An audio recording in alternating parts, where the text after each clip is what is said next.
Even as we turn back to the origins of water communion, we can also appreciate the way that we adapt this ritual each year to meet the present moment. This is one of the gifts of our faith, really, that we have roots and we have wings. In other years, you've had a single gathering where you literally shared water into a single vessel. Last year, the service was completely online and lots of video of different people. This year, there's a time for in-person water communion, and we have this space here where we're gathered in a different kind of communion. Really, whatever form our ceremonies take each year in this church and all the churches in Colorado and all the UU churches around the country and even the world that are doing water communion at this time, all of those ceremonies, no matter when or where or how, they give us a chance to remember that we're all in this together, interconnected, interdependent, made up of the same stuff, and living and loving on behalf of that greater dream. So I invite you now to find that bottle of water that you were encouraged to have handy and the bowl. And I've got mine. I've got my water bottle that I always take on a hike.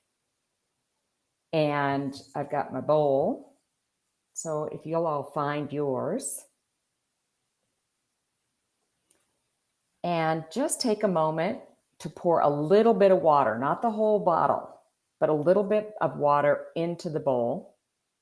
And if you're watching with family, you can pass the bottle, and so that each of you can pour a little bit in.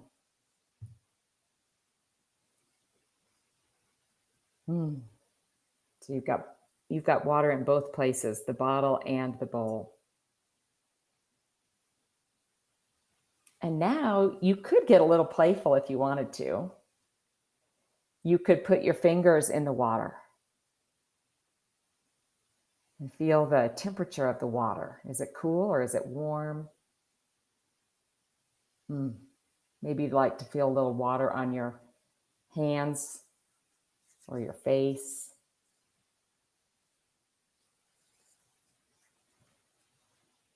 Maybe carefully and thoughtfully, you'd like to dab a little water on a family member, like almost like a blessing on a family member if you're there together.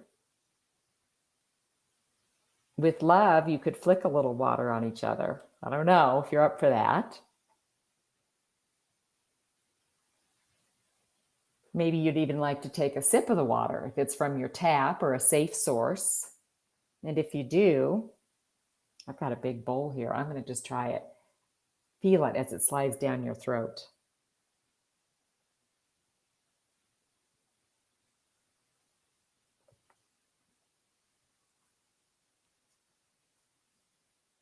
This water, whatever the source, is a blessing to you, refreshing you, sustaining you, renewing you.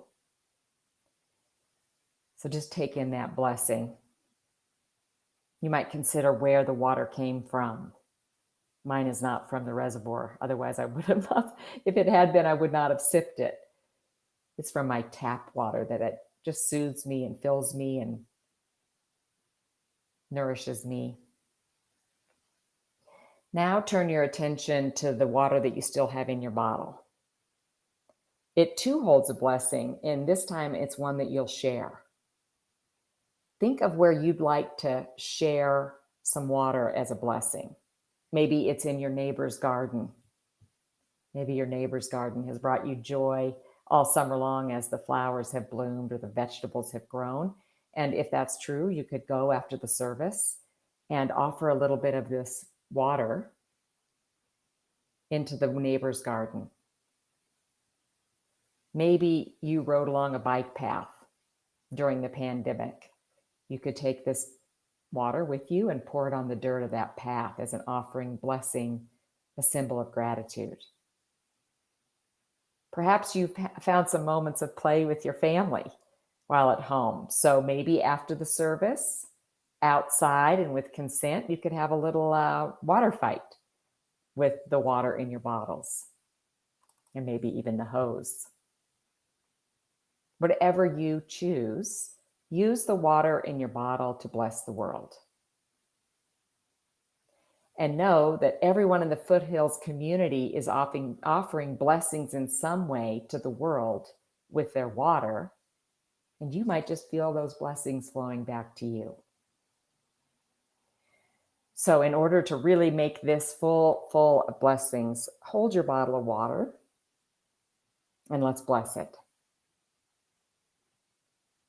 In this water, we remember community and all who have gathered in this moment together online, and to everyone who's gathering in person today, and all who are unable to gather, yet remain connected in covenant.